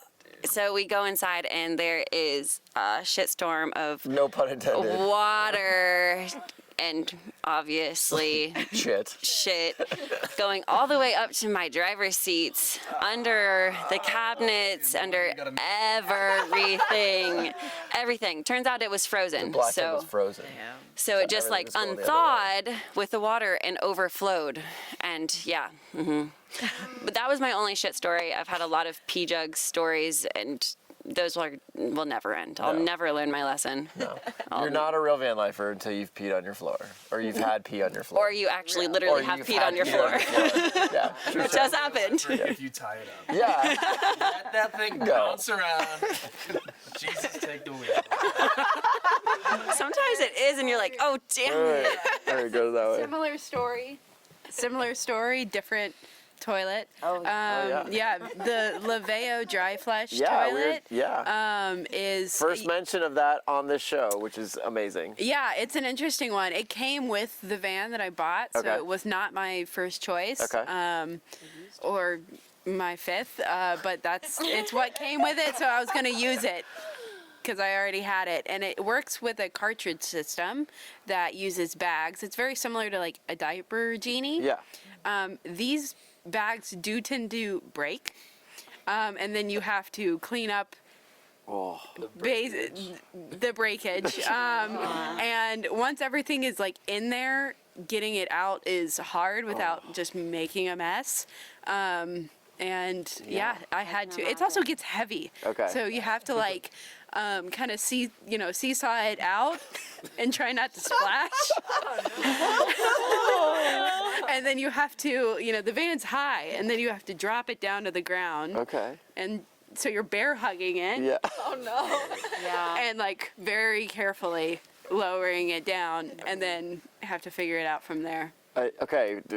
First mention of dry flush toilets on the show, and we're gonna just say, no go for the dry flush. It might work beautifully for some. Yeah. I was not one of those people. Okay. Composting toilet has been game changer for me. Yeah, and everybody knows on the show I'm obsessed with the composting toilet, and the cassette toilets are the bane of everyone's existence. I think it's just fantastic how comfortable we all are with talking about Shit. and being like.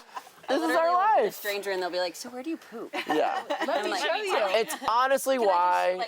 Act it out here. It's why I asked the question because, now having lived on the road for a year, I can't tell you how many times somebody will be like, "Well, how do you go to the bathroom?" I'm like, "Are you kidding me?" Just the same we as go to we go to the bathroom. But I wanted to ask the question because I think the whole outside. everybody has a funny story at the end of the day. Yeah. Let's hear your It's story. different. I was gonna say the Shiwi is a game changer. Okay. I didn't know what it was before. Lady funnel. And the Shiwi. first time I used it, I was so empowered because I could pee standing up. I could pee anywhere, anytime. Like you pull up somewhere, there's no bathroom, you're good to go. Like for number one. Yeah. You know, and I was like, this is great. So highly recommend.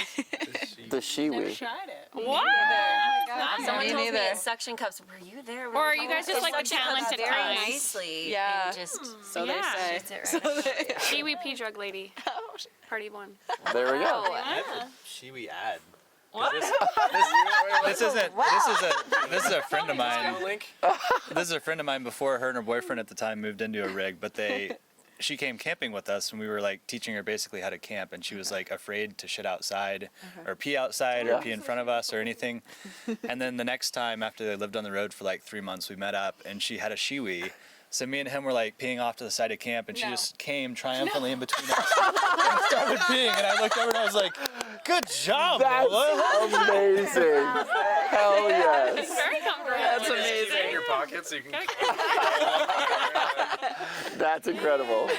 I love it. I might just have to try that. Yeah, in the Really great reviews. in the Sales will bus. be going up after this. Yeah, Here's my apparently. discount code.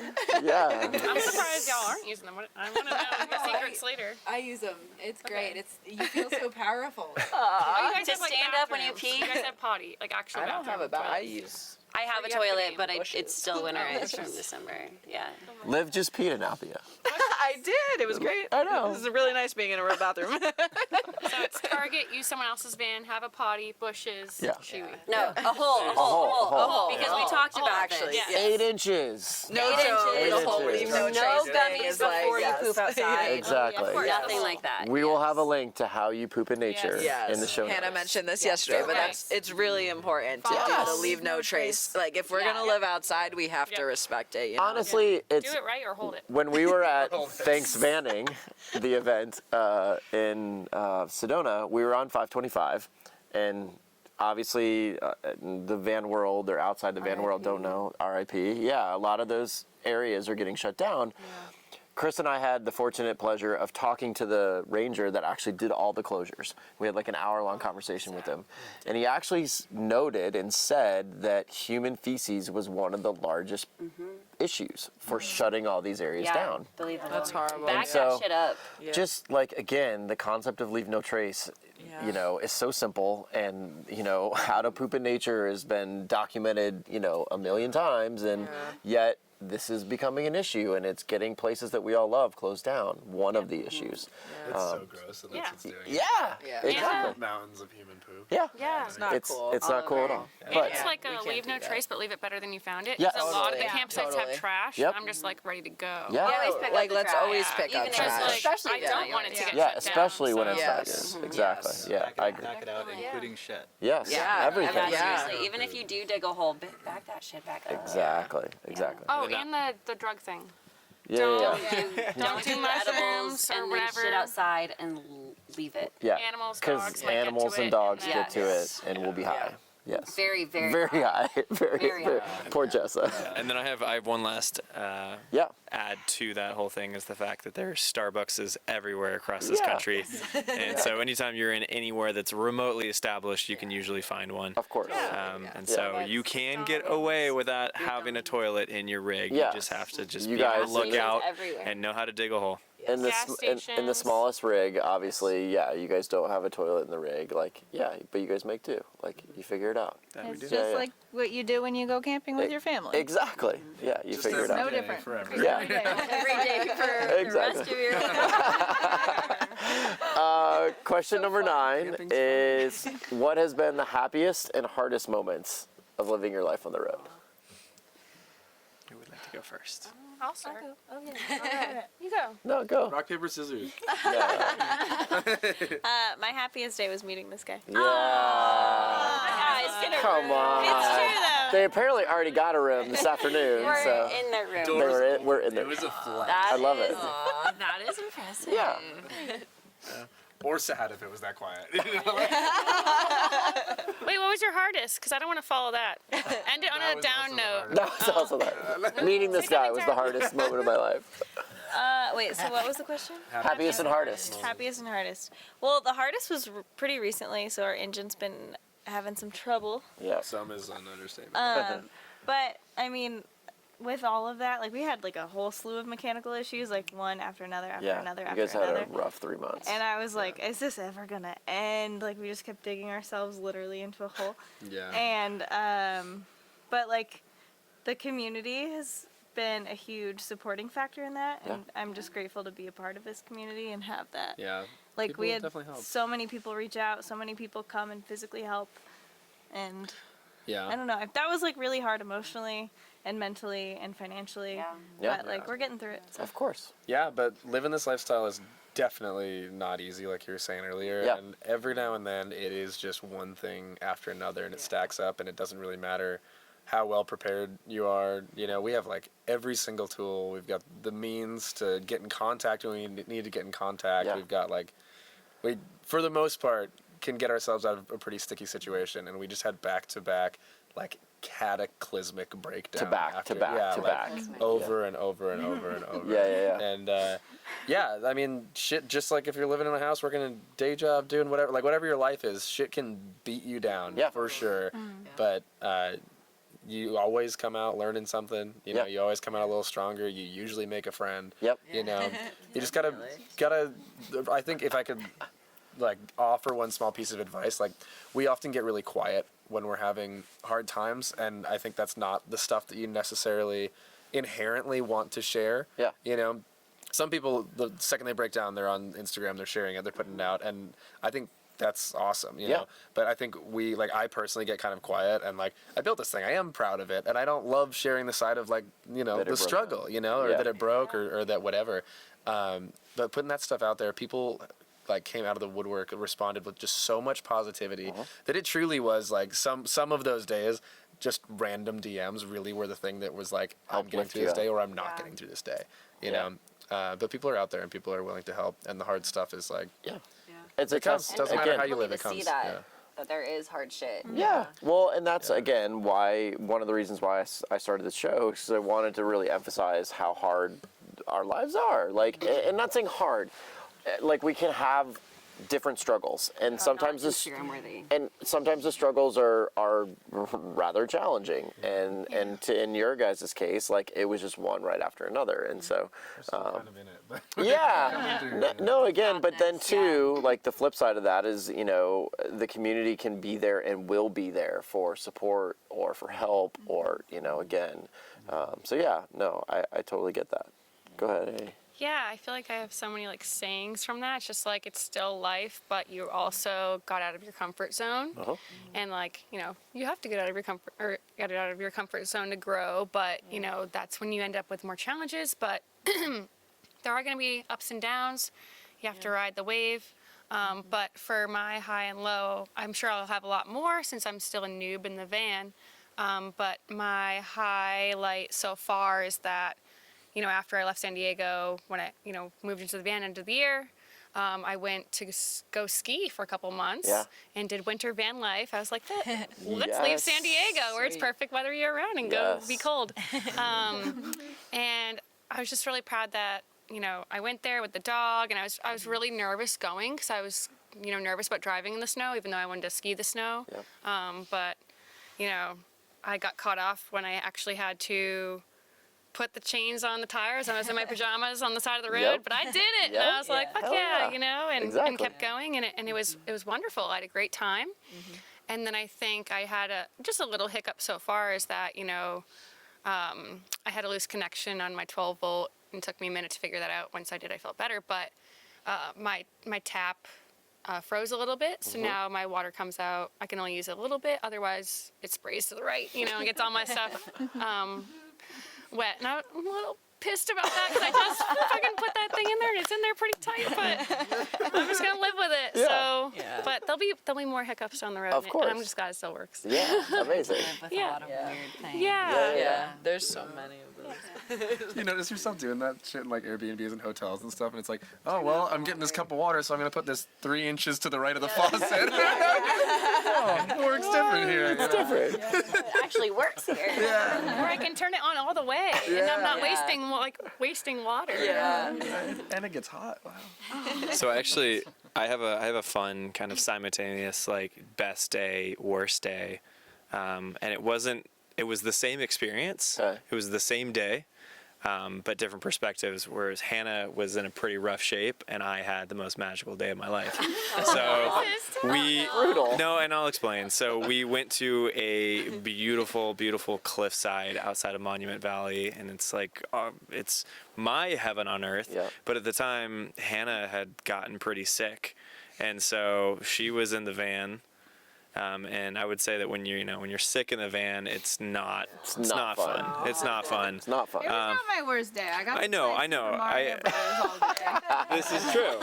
This is true. But I was just trying to contrast the differences where she was sick in the van, and then I was having a great time running around free with our camera gear, and I filmed and photographed some of my favorite stuff we've ever photographed. That's awesome. And so it's definitely like there's elements of it, especially from a relationship, like you will share different days. You're not gonna both have the best day. Yeah. You're not gonna both have really bad. You kind of have to pull each other through and kind of equalize each other.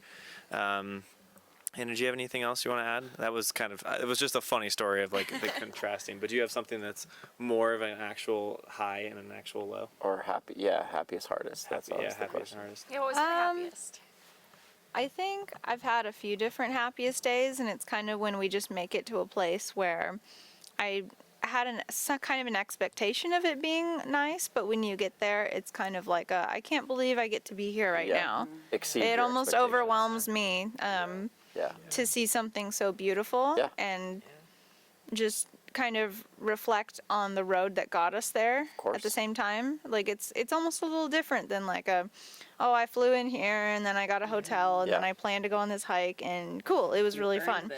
Yeah. So to think of like all the roads that it took to get us there, maybe the little breakdowns we had along the way, and it all just adds up to an even more rewarding experience. You get to camp in it. Yeah, those are my happiest. And then you just stay as long as you want, because where do you have to be? Exactly. Just like waking up to the sunrise, going to sleep to the sunset, like seeing the stars every night. It's like I'm so grateful every day to be able to live in so much beauty, and with amazing Everywhere people. It's you just turn. like the cherry on top. But definitely.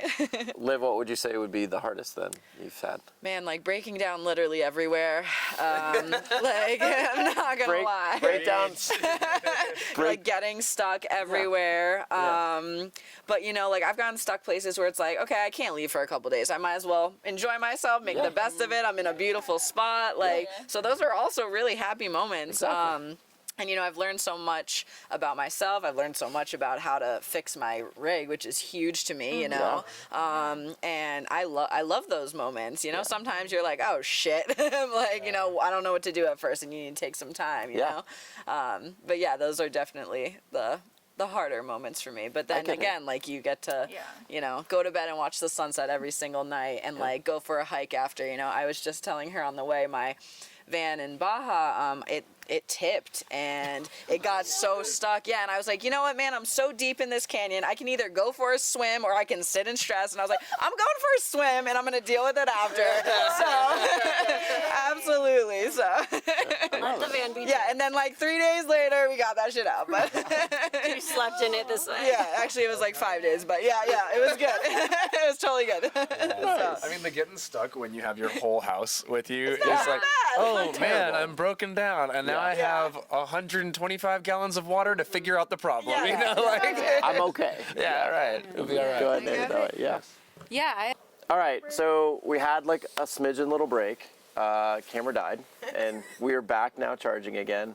And I would like you to finish your story for question 9 with your happy and hardest. Question 9, happiest and hardest. Hardest moments. Hardest of moments. Living yeah. your life on the road. I'll start with that hardest moment. So I mentioned earlier that I got started on the road while also kind of in the midst of a big kind of medical crisis with my vision, series of retinal detachments. So I had 3 surgeries in 2021 prior to moving in the van. I got most of my vision back and did purchase the van. While living in the van, I've had 4 surgeries, 2 of which were cataract surgeries, and the other 2 were another retinal detachment. So having a third retinal detachment on my primary vision eye while living in the van was very difficult. Yeah. One little aspect of that process, retinal detachment process, is when you're healing, you have to spend a week on your stomach. That bubble will heal your retina back to like the back of your eye, but you cannot really move for about a week. And during this week, while living in a small space, both of my cats got sick. They've never been sick before, but it was messy, and I just had to clean everything up just looking down. And it was really difficult. And then the most difficult process was managing healthcare and managing my medical team while being on the road. Sure. I'm a very impatient person, and I'm a bad patient. I'm like, let's go, am I healed now? Yeah. Can I leave? So I had to manage that and kind of do loops and keep coming back to medical doctors. At one point, I was seeing doctors every week, and then I slowly was able to heal and get a couple months, and that was difficult. I've of course wait until I'm fully healed to be able to drive again. I won't drive unless I can fully see, which complicates van life. But I Just had a little bit. just a little bit. So I kind of did a lot of those loops and managed that, and just had my last surgery a couple months ago. I got 6 months. That's the longest of clearance from a doctor I've gotten in years. Amazing. Where I can go 6 months without seeing a doctor. That was huge. Yeah. So I have 6 months of van freedom. But so that's definitely been the hardest thing to do while on the road. The best thing is the opportunity that van life gives you to sit with your emotions and sit with everything that you're going through. While living in a city, you have so many distractions, everything from brunch to a workout class, whatever. When you're living on the road, one, you're driving a lot, so you stare at roads for a long time and think. Also, you tend to go in places where you don't have service. I don't have Starlink, so I don't have service in a lot of places. So you have to kind of work through a lot of things and face things head on. In many ways, you don't get that opportunity in your daily life. You have distractions. So the personal journey that this past year and a half has been phenomenal. I've been able to jump ahead in a lot of my personal growth and thinking through a lot of things, and how to also present myself to the world as a disabled person. And I've always been disabled and will always be disabled. I have an invisible disability until I run into a pole, which does happen quite often.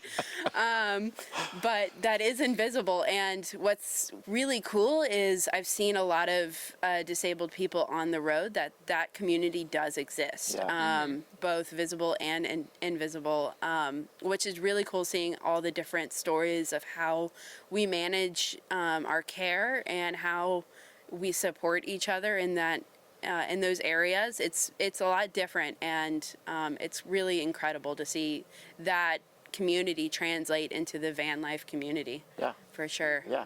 That's amazing. Thank you for telling your story. Yeah, That's absolutely. incredible. Yeah. I love to share it. Yeah, no, it's pretty fantastic. I mean, honestly, and again, we talk about it all the time, being alone on the road or facing your problems on the road or facing struggles that you're going to have to come across. The road's going to bring those out in you.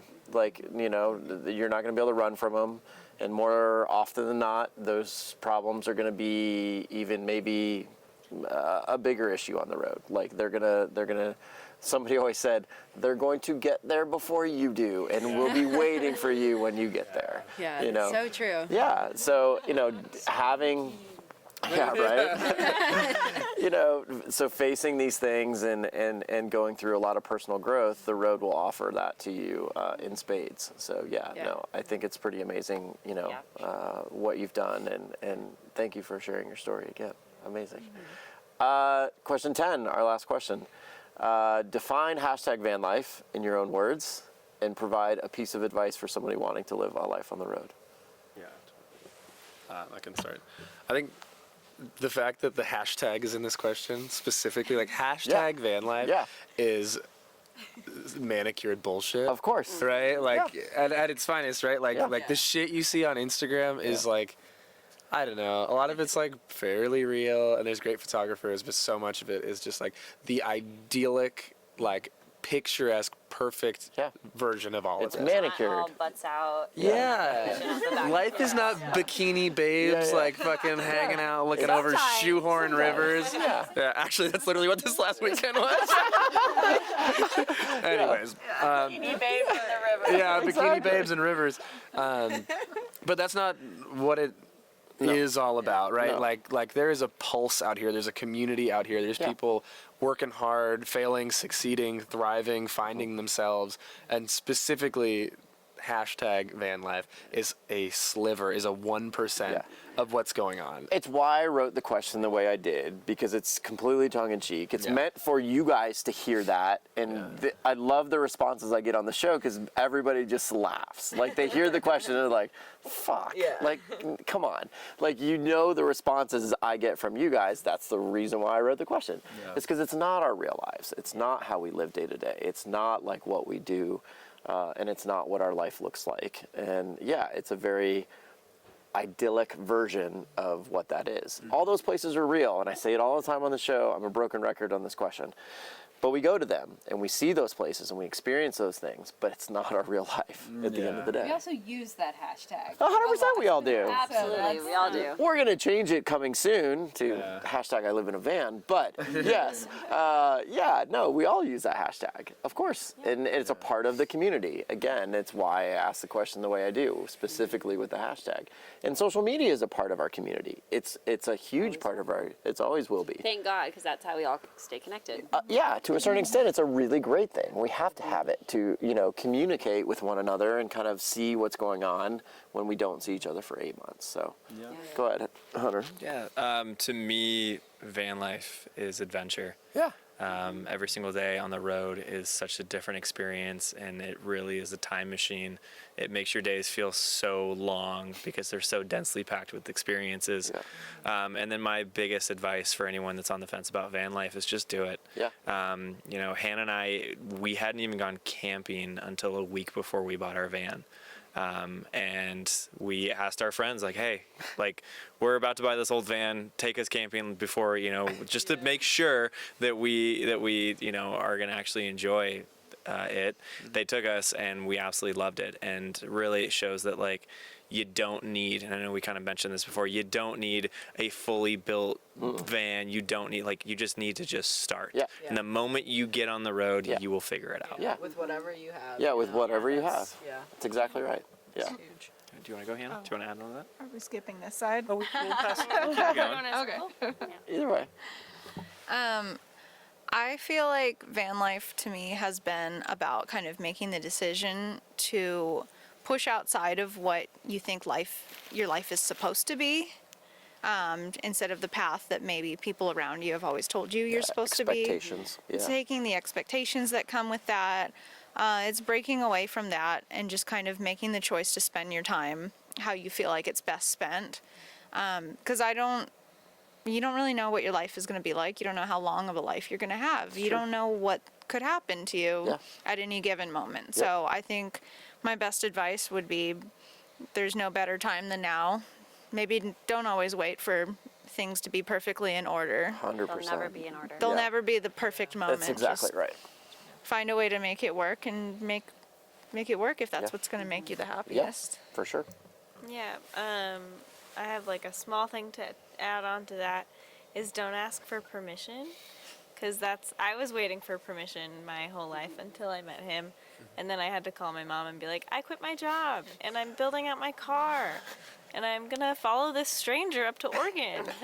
And they didn't like that too much. Yeah. But I did it anyway, so just do it. Yeah, exactly. I think it's great. Yeah, van life for me is very much of like taking control over my life and taking control of the things that I want to do and just, stepping out and doing them. And then keeping the promises to myself that, at one point in life I thought this would be cool and really it made a lot of sense.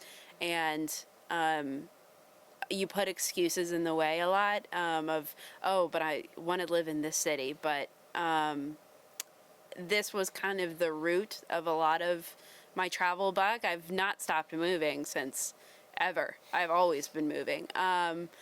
Since I think I did my first road trip when I was 6 months old. So I drove from I drove Alabama to California.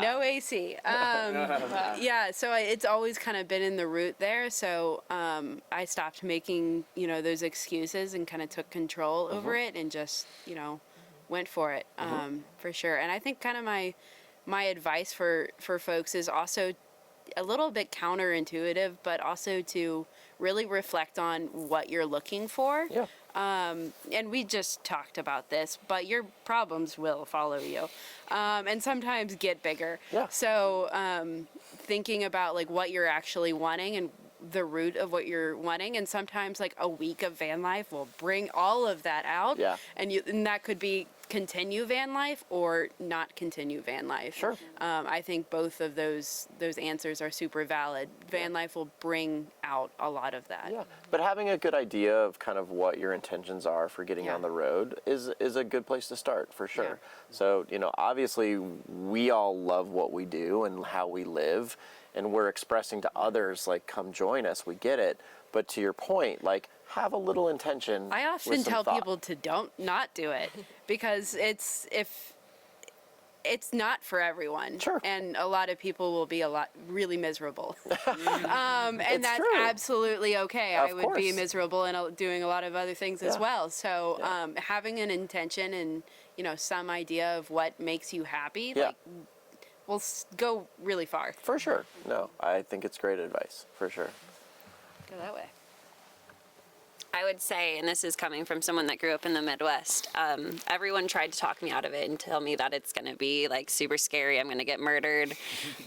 They always asked my mom, like, oh my God, you're letting her do this. You're letting her live in a van. And my mom and dad have always been super supportive of it. So I think that's what really pushed me. But not listening to those people, because people are always going to be really negative, especially the people that watch the news. Just do it and just follow your gut. Yeah. If that's what you really are drawn to, then just do it. That's your dream. It's not theirs. Mm-hmm. And then also rent a van. Yeah. Test it. Test it out. Yeah. Use GoCamp. They have a lot of different options, and try like 6 different vans. Yeah. Outdoorsy.com. Yeah. There's a lot of different options out there. There's been a lot of test cases or like conversations on this show where people have just done that. We just filmed one with Blakely. It's actually going to come live here soon. She did a A-frame, and towed it behind a vehicle for 30 days. There's so many different things you can do. Like rent a VW, go, rent a Sprinter, a Promaster, a Transit, go test vehicles. Or literally just use your car. Yeah, go camp. Because you don't need much. And get on the road for just a even week. See if you like it. 20 days, 30 days, however long you can get out there. I think it's a great piece of advice is just explore and see if you like the lifestyle, for sure. Mm-hmm. Yeah, on that note, it's oddly related. My hashtag van life, I think for me, was like that first day in my Jeep when I just had a mattress on the back and I was super stressed out and I didn't know what I was doing next in life or whatever. And I just ended up like on the road, like looking back on top of my mattress and realizing that all the shit was piled like to the roof and I had nowhere to sleep that night. And I was like, I don't know what I'm doing at all. And it almost stressed me out more, but then I like started looking in front of me and I was just like, I don't even know what direction I'm heading. And I was like, this is fucking great. And exactly. I was like, I think we all probably like remind ourselves of that freedom when you are having a hard time. You're like, remind yourself what you're doing it for, and like you know, and a lot of it is just that like feeling of no restriction. So, anyway. Freedom. Exactly. I mean, I think everyone said it beautifully. You know, the freedom, the adventure, being out in nature every single day, and the community is huge. Yeah. I think with the hashtag van life, I don't like my Instagram is private and I don't post in that way, but I know so many of my friends, you know, have used that beneficially, and just to connect as a community. And I think that, you know, it's great. Like, I love my solitude. I love being out here in the middle of nowhere by myself, but the hashtag van life wouldn't be the same without the community. 100%. Like, this community is really what makes this way of living just so special. For sure. And I'm just so grateful for that. Yeah, and again, you know, we kind of shit on the hashtag, or we shit on the social media side of it, but like as fellow photographers, we love taking those images. We go in with, sometimes it's an income for people. Like we go to these places and we thoroughly love taking those photos and posting those photos with pride. So, and I love seeing them. Yeah, no, and again, like it's. I wrote the question very tongue-in-cheek because it's both directions. It's a positive thing, and it's also one of those things where we all scoff at and be like, fuck that. Like, that's not our life, you know? But at the same time, bits and pieces. It is our life. It is our life, right? You have hard days in a house. Yeah. Or an apartment. Yeah, 100%. Every type of life comes with struggles. Yeah, So exactly. never assume what you see online is 100% of the time, Exactly. but it's some of the time. It's some of the time for sure, definitely. Yes, And that's definitely beautiful. and part of, and again, the reason why I started the show was when I left in Althea, like I didn't know what the fuck I was doing. I was like, well, now how do I live? Like, so I'm hoping this show and these conversations shed a little light on what our day to day is, so that somebody has a better idea going into van life. So, Annie, go ahead. Oh, yeah. Okay. Hashtag van life for me, or van life for me, is about designing a life that you want to live, and it's an alternative lifestyle option, and it might open more doors to you. And I also think that, you know, if not just from us, but from, you know, if you do go on hashtag van life, there's all sorts of different ways to do van life. And, you know, you could be in a family in a van, you know, you could be in all sorts of different types of rigs. You could be, you know, there's many more reasons that we didn't talk about, you know, to get into van life as well. For sure. And, you know, that leads into my piece of advice, and sometimes I feel this way, is that, you know, you're not doing it wrong. You know, you're still going to have those ups and downs days like we've been talking about, but, you know, sometimes I'm not in that beautiful place, you know, I'm stationary, or, you know, I'm running errands all day, multiple days in a row, and I'm like, this isn't beautiful. Like, this is lame. Like, you know, spending nights in Walmart. like Exactly. I want to go to Baja. I want to go to these places or whatever. But you're not doing it wrong. It's still life, and there's still beauty. You can still find beauty in every day. 100%. And I think the other thing about hashtag van life that I just remembered is that it's also helped me grow and be more confident. And, you know, I think sometimes I'll have a down day, or, you know, hanging out with people, or maybe I'm not having fun. And I feel like the second I get behind the wheel and I drive somewhere, I'm like, damn, like, not like I built this, I'm driving it, and and in the Ram Promaster you sit a little bit higher than some other vans, so I want to feel up high, like, I'm this little girl behind the wheel, you know, like it feels good. And especially if you're taking yourself new places and bringing yourself to new adventures, it feels amazing. I love that. I absolutely love that. That new spot feeling. Exactly. Yes. There's nothing wrong. New. Are we gonna get a little outro? I just wanted to say also, just for anyone who's like looking to do this or anything, I know, like you were saying, like people will say a lot, people have opinions sometimes that can get to you, but just like follow your heart, you know, if it's something that you really want to do, and, you know, like just follow your heart, you know, and trust that, and you know, It's worth it, dude. I think you're weird no matter what you do. 100%. Yeah, be weird. Be weird is We good. love weird. We love weird. And it doesn't hurt to reach out to any of us with any questions. Yeah, right now, too, 100%. 'cause that's what And I that's- did as well. And ask that's, you know, questions. again, where our Or community. Google it. Yeah, no. Some of those questions. We will sprinkle the Instagram handles all over this page. The rainbow of Instagram handles. I'm gonna have a lot of editing to do in this episode. Good luck, Chad. I know there's gonna be a lot of editing. Guys, that's the 10 questions. Beautiful. What a We did beautiful it. night. This is amazing. Good job, team. I'm sure we are. I haven't looked yet. I'm so thankful that you guys sat down with me and had this conversation. That was so fun. I'm so excited that we got to do this. So yeah, please like and subscribe to the channel, and we will see you guys on the next episode. Yeah, exactly. John, play us something. Oh, did you drop that? No, I almost dropped me. Okay, let's keep you on the stage. Oh man. And we are still recording. Woohoo! Oh, crepe sway chest. You're freezing. I want to go get you a coat. I know. I saw you like shivering over here. There. Fingers. Fingers.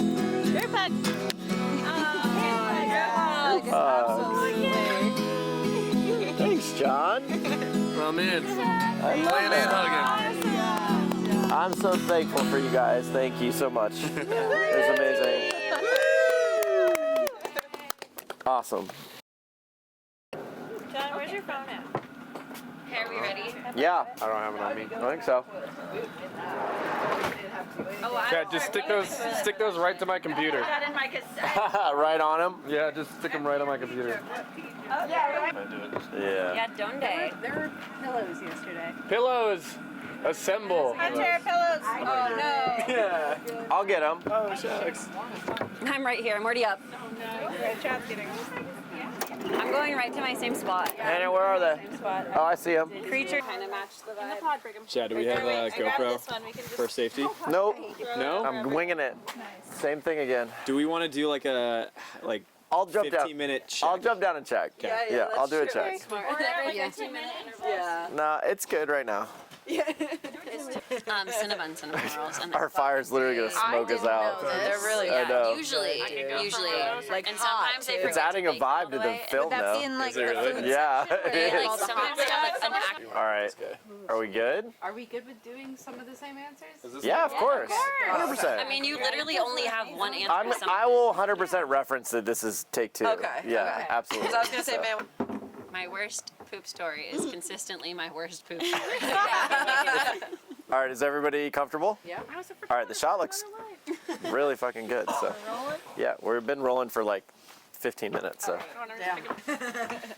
I right. really think you need to host Van Life Survivor. Ah, that'd be dope. So fun. Dude, what? I'm so glad we got the question. I know, me too. Hour and 40 minutes. This was about to be our third episode on the ride. that you guys have been a part of that like have not made it. Yeah. Even better the second time. Even better the second time. Yeah. Ah, thank you guys. I think it was. I think You it was had, way like, a better. Plastic round, a practice round. yeah. God, I don't care how much shit was on there. Like, burn that van down. Burn that van down. Yeah, somebody bought that van. You can do it right now because it'll go in the outtakes. You want to plug your feedback? Oh my god. If you guys are interested in some crusty, dusty feet, Highway Honey on feetfinder.com. They're on sale. Help make her first sale. We're going to post that for sure in the outtakes. I've only made $5 so far, so let's double that this week. I love it.